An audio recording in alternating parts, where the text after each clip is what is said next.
여러분, 요즘 시장에서 말입니다.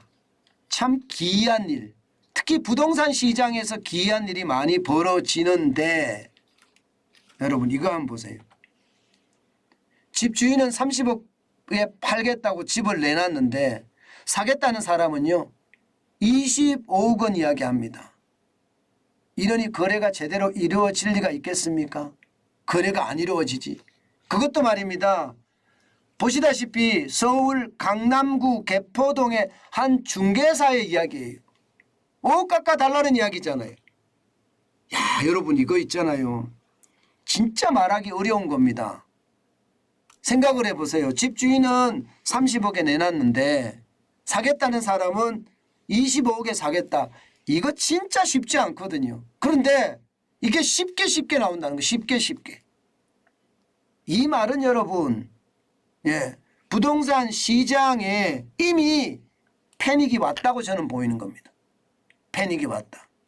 그렇지만 집주인들은 버티겠다 이거예요. 언젠가는 금리 내리겠지. 언젠가는 금리 내리니까 버티겠다 이런 생각이에요. 그런데 얼마나 버틸 수 있을까요? 쉽지 않아 보입니다. 쉽지 않아 보여요. 지금 부동산 시장에 이런 일이 발생된다는 자체가 이미 시장에 어떤 혼란이 왔다. 저는 그렇게 읽거든요. 실제로도 말입니다. 팔 사람과 살 사람들의 갭이 어마어마하니까 안 팔려요. 거래 자체가 안 돼요. 실제로도 보세요. 8월에 거래 건수 보세요. 907건입니다. 907건. 작년 9월만 하더라도 3,874건이었습니다. 그러면 적어도 말입니다. 지금 4배 이하로 떨어진 건가요? 4분의 1 토막이 났다는 이야기인가요? 4분의 1 토막이 난 거예요. 시장이 지금 꽁꽁 얼어붙은 게 아니라 그냥 빙하가 됐다는 거예요. 빙하가.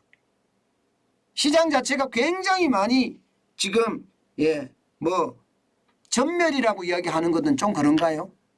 전멸이라는 거래는 있으니까 전멸까지는 아니지만 절망이다, 절망적이다 이런 표현은 어울립니다. 그 정도로 말입니다. 집값에 대해서는 난리도 아니다 이렇게 이야기합니다.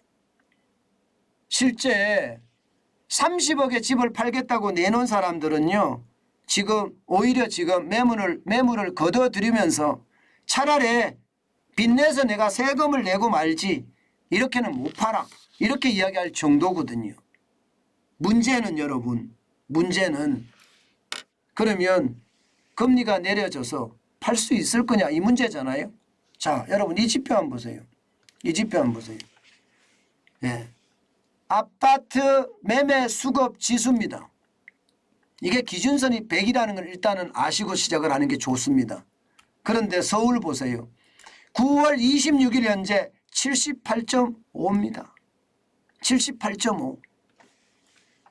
100이 기준선인데 지금 78.5라는 거예요. 그러면 이게 팔겠다는 사람들은 엄청나게 많은데 사겠다는 사람은 굉장히 적다는 뜻이잖아요.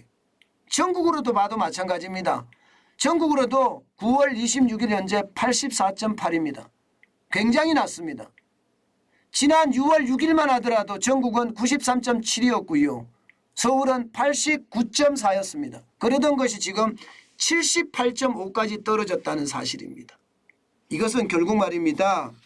시장에 팔겠다는 사람만 넘쳐난다 이렇게 이야기할 수가 있습니다. 게다가 이게 미스매치라고 하죠. 팔겠다는 사람의 가격과 사겠다는 사람의 가격이 워낙 차이가 나기 때문에 그게 미스매치가 일어나서 실제로는요 거래가 되지 않는 거래 절벽에 지금 가고 있는 그 상황이 계속되고 있다는 이야기예요. 제가 있는 곳이 송파구거든요.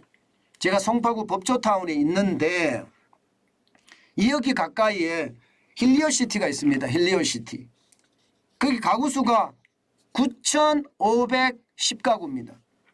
그런데 1월에서 9월까지 매매 건수가 얼마나 되는지 아세요? 37건밖에 안 돼요. 37건.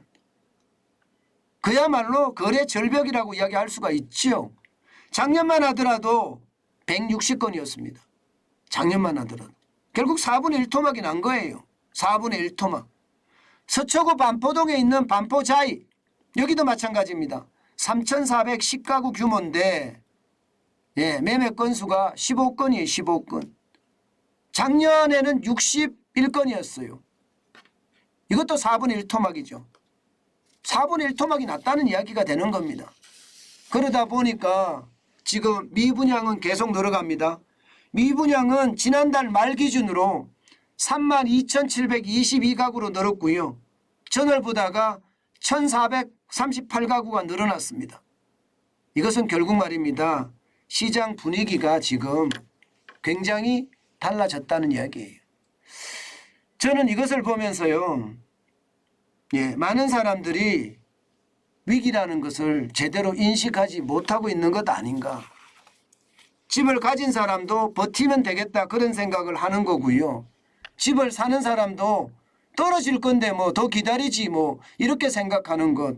그러니까 시장 전체가 완전히 매몰되는 예, 그런 사태가 벌어진 것 아닌가 그런 생각을 참 많이 해봅니다.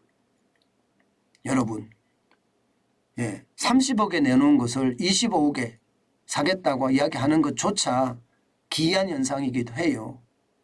저는 이 상황이 계속되잖아요. 그러면 우리 경제에까지도 큰 타격이 될 겁니다. 거래가 일어나지 않으니까 전방산업이든 후방산업이든 다 어려워지거든요. 특히 전방산업에 있는 예, 중소건설사들 프로젝트 파이낸싱을 많이 해서 사실 예, 많이 짓고 있거든요. 이거 한꺼번에 무너지면 충격이 될 수 있는 것 아마 여러분들 다 아실 거예요. 이제 그만큼 말입니다.